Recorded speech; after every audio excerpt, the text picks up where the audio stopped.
Canadiens held a very optional workout at the Bell Sports Complex in Brossard on Thursday. There were only 10 players on the ice, and the only player from the top two lines was Alex Galchenyuk. They had a couple of black aces from Hamilton there. Most of the players took the day off. Defenseman Greg Pateryn's NHL debut was cut short in the third period when he got a cut above the eye. It took 10 or 11 stitches to close it. But even though he was hit, he stayed on the ice and made a second hit on the same shift. I picked my head up and I saw there was, blood kind of coming down my visor. But, I picked my head up and I saw, a guy by himself in front of the net. And, you don't really have any option except to, try to stop him. The power play continues to be a matter of concern.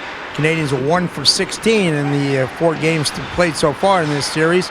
Brendan Gallagher says they just have to keep plugging away.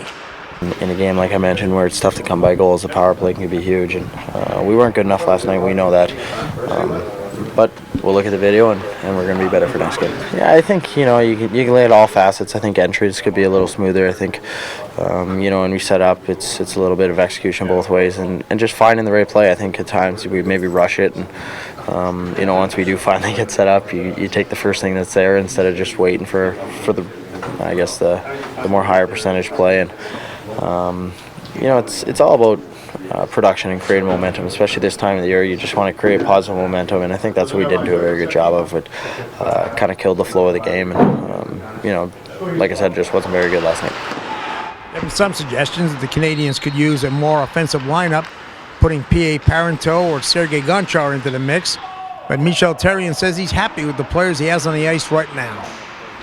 And our players every day. And to be quite honest, and we like what we see from their lineup. Those are two teams that compete really hard. And we like the position that we are right now. And we all understand tomorrow is going to be a tough game. It's going to be a good hockey game, and can't wait for tomorrow. And I know both teams going to compete really hard like they did since the game one. So we like the lineup, and the guys are battling really hard.